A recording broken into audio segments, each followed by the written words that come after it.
The Cavs are shooting historically well from three. Only 7 times in postseason history since the three-point line has been introduced has a team hit over 23 pointers.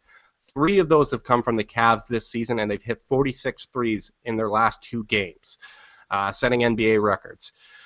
The Cavs are clicking at the right time here, and the Hawks just don't seem to have an answer. Hawks were the second best defensive team in the NBA in the regular season, but the Cavs just seem to be their kryptonite. Mark, what has kind of stood out for you in this series so far? I try to say this often, but chemistry and momentum are like so essential to basketball. They're clicking, Justin's mentioned the big three are actually playing well together right now for the first time, really, since they've been together. Because of the injuries last year during the playoffs. And the role players, guys like Channing Frye doing it. And the momentum they're carrying from game to game to game. I think Tyrone Lue's finally getting his imprint on this team. And they're coalescing, I think our friend Snotty Drippin was saying last night. And the shots are falling. Great offense beats great defense. That's basically the rule in this league. And what goes up must come down. They're not going to keep this rate hitting threes, but man, they're a juggernaut right now. I'd be scared to play them, any team. Absolutely, absolutely. Yeah. I feel like they're just getting into a level of comfort right now. It's not about trust. It's not about chemistry at that point. It's just winning. Winning breeds confidence, and they know going into that series that Atlanta has nothing for them. Atlanta absolutely has nothing for them. Atlanta has nothing to offer that would actually give a hint of fear within Cleveland, and they're just playing with confidence. And the test is going to be when they play a team that's actually going to smack them back. And at the moment, I'm not finding that in the Hawks, because the Hawks, there's just certain teams that mentally, I don't know if it's chemistry-wise, mentally, execution-wise, they can't figure it out how to beat that other team, and that's the problem with the Hawks. They're not, even when they were winning the other day, I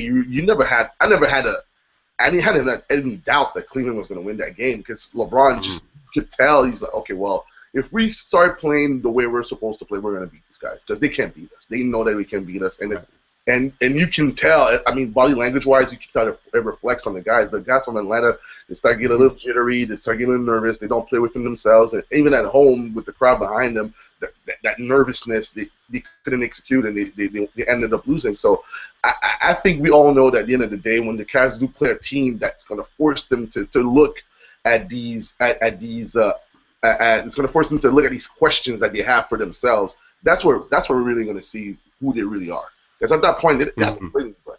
Yeah, we really haven't played anybody. They haven't played anybody that actually tested them. Right, absolutely. And they might not see that until the finals. I still think, even as a Cavs fan, Cavs writer, I still think if they go into the finals against the Golden State Warriors and Steph Curry's healthy, the Cavs are going to be an underdog. If they come away with that win, it's going to be the most impressive accomplishment of LeBron's career, because we're talking about, to this point, the greatest team in NBA history.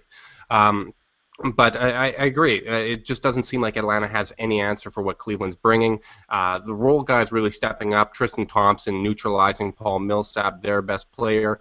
J.R. Smith's playing out of his mind on both ends of the floor, which who would have expected that to happen? The only thing that Atlanta seems to have for the Cavs now is a little bit of chippiness. Charles Barkley came out and said that the Hawks needed to take somebody out, and in the closing moments of Game 3, Jeff Teague kind of answered that bell, shoving LeBron, who was off balance, driving into about the 10th row of the crowd and just obliterating one of the poor Hawks fan there. And Charles Oakley did not like the comments that Barkley had. Mark, who are you taking in a fight, Oakley or Barkley?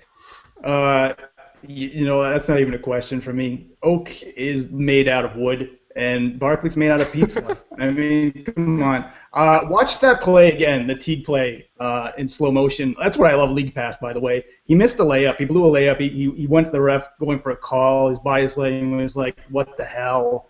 And then he this kind of suddenly got back on defense, frustrated, and shoved LeBron, into a guy. You can't do that. It just shows their frustration as a squad. They're being pummeled. They're being pummeled out there, and I would never want some guy doing that, and you especially can't do that to a superstar in the league. LeBron and this team is head and shoulders above Atlanta, and they're just going to move forward to the Eastern Conference Finals. Yeah. And Pierre, like you said, I think we can also include Jeff Teague into this habitual line steppers. He did this to John Wall last year when they were getting clowned on. He's, I think, who was it? Was it Belitza that he punched in the face this year when they were down? Like, Teague's kind of a low-key dirty player here, and the Darling Hawks don't necessarily get that same shade, but in a series where if you ask people who the dirty point guard was, they're probably going to point at Matthew Dellavedova. Jeff Teague's building up a little bit of a history there. Pierre, do you think Teague should be suspended for Game 4? Oh, no. It's just just I don't think he could be suspended. Like Mark said, he was frustrated. He didn't get the call. Went back on defense. See LeBron dribbling around him, just shoved him. I mean, that's not a suspendable offense. He didn't really do anything that was.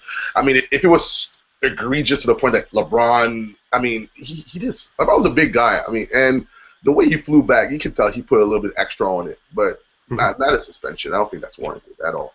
I think it's just frustration. That's relatable. You could tell that he felt like they should have won that game, and he didn't get that call. Went back on defense, and it wasn't happening. And you see, and LeBron just the epitome. You can tell like there's guys in the league that certain teams hate losing to. And I feel like they hate losing to the Cavs all the time. And that's something they're always. Well, what are we doing? We're always losing to these guys, and in the fourth quarter, at the end of the game, I'm not gonna blame them for that. I mean, if it was bad, but it wasn't that bad. No, I don't think so. Right. Yeah, my only thought is with the fan kind of getting hit there, Adam Silver being in attendance, it's more about the kind of the safety of the fans. It's, as you said, LeBron, like he did go kind of flying as a bigger guy, but momentum when you're off balance driving, it's kind of hard to say. Although he does have a history of selling contact, that's for sure. It'll be interesting to see what happens there. I don't think it's necessarily needed to suspend him, maybe just kind of a fine, little heads up there. But it's funny because Jeff Teague, after hitting a 3 in Game 1, he was screaming, not this year, that the Cavs weren't going to sweep them, they weren't going to dismiss them, but not this year might become the new Bucks in 6, to quote Brandon Jennings.